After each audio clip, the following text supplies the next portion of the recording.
Namaskar students, class 9. Let's discuss a new chapter that is lines and angles.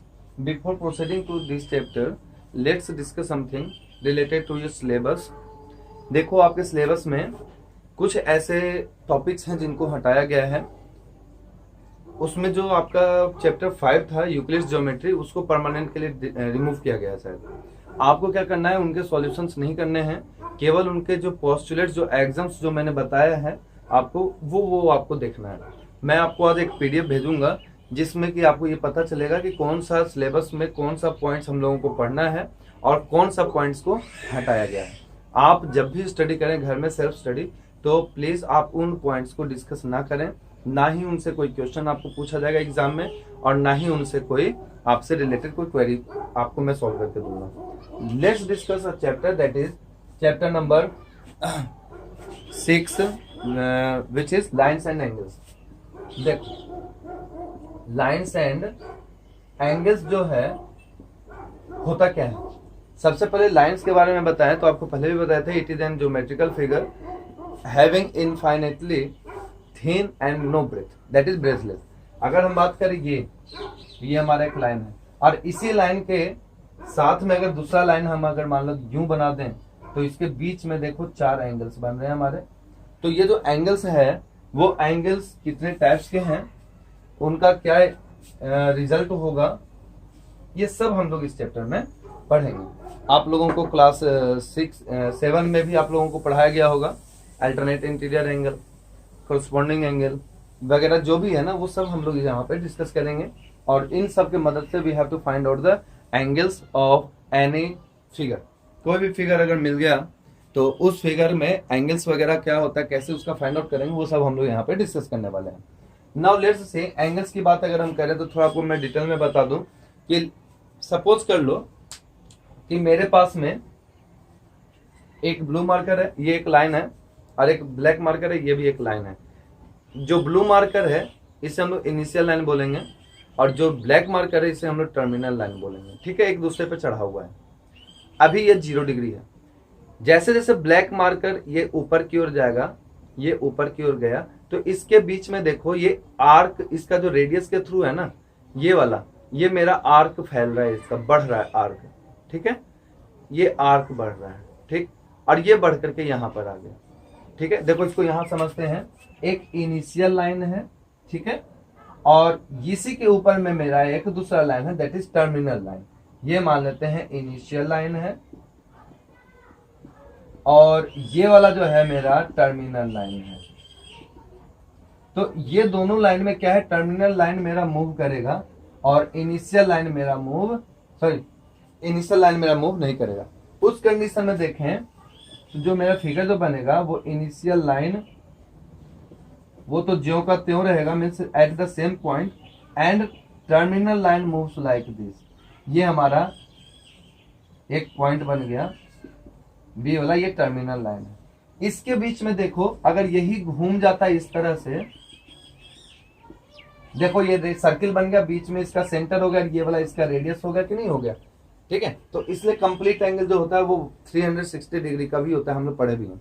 दूसरा चीज कि यहां से जैसे ये घूमेगा तो ये वाला को जो है ना, ये वाला पोर्शन कहलाता है आर्क, और जब इसका लेंथ निकालना हो तो उसको बोलते हैं आर्क लेंथ, एल से दिखाते हैं। और जो बीच में जो बन रहा है ये वाला देखो क्लॉकवाइज है हमारा, सॉरी क्लॉकवाइज इस तरह से घूमता है, ये मेरा एंटी क्लॉकवाइज है, तो ये बीच में हमारा हो गया theta, this is known as angle.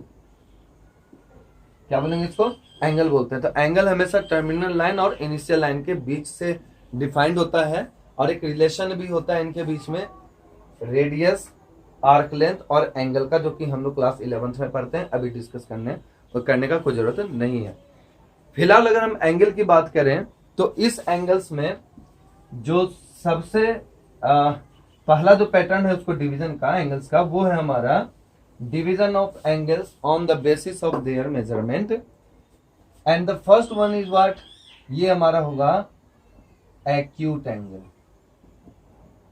ये एक्यूट एंगल क्या कहलाता है, जब किसी एंगल का मेजरमेंट 0 डिग्री से ज्यादा हो और 90 डिग्री से कम हो, यानी 90 डिग्री से बिल्कुल कम होना चाहिए, चाहे 88.9 डिग्री क्यों ना हो हमारा, ठीक है। तो वैसे एंगल्स को हम लोग एक कैटेगरी में रखते हैं, and that category is what, acute angle.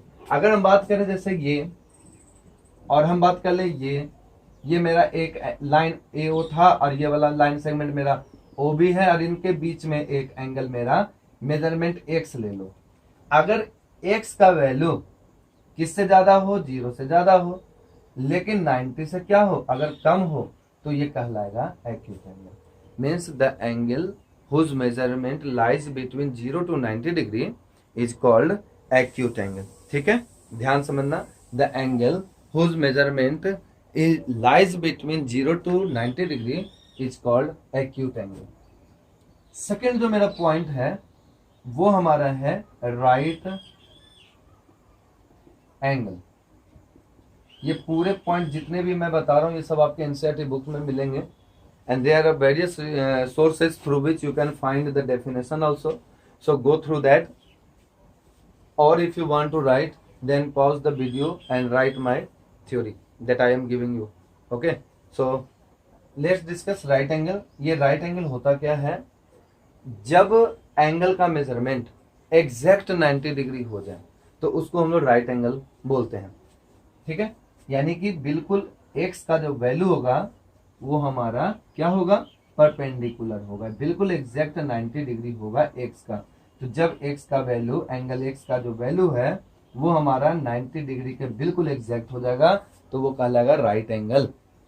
इसके बाद हम लोग बढ़ते हैं ऑब्ट्यूज एंगल पे। तो obtuse angle are such type of angles in which the value of any angle lies between 90 to 180 degree, 90 से बड़ा हो और 180 से कम हो, तो हम लोग उसको ऑब्ट्यूज एंगल बोलते हैं, ठीक है। तो देखो वैसा फिगर, वैसा एंगल जिसमें कि जो वैल्यू जो हमारा लाई कर रहा है वो वैल्यू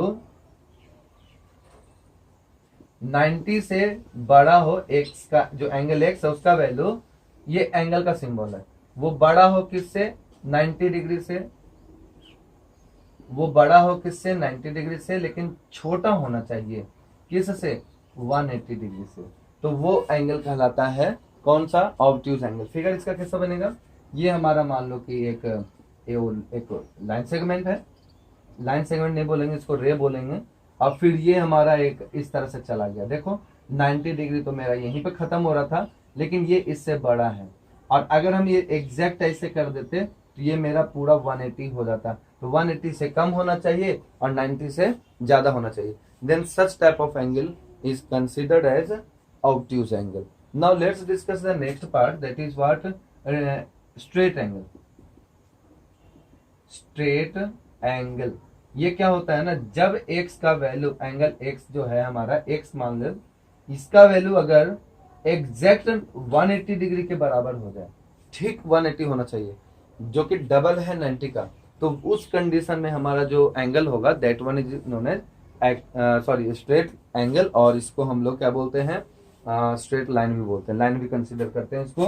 तो ये वाला जो डायग्राम होगा ना वो कुछ ऐसा होगा, ये यहां से चला था यहां तक आ चुका।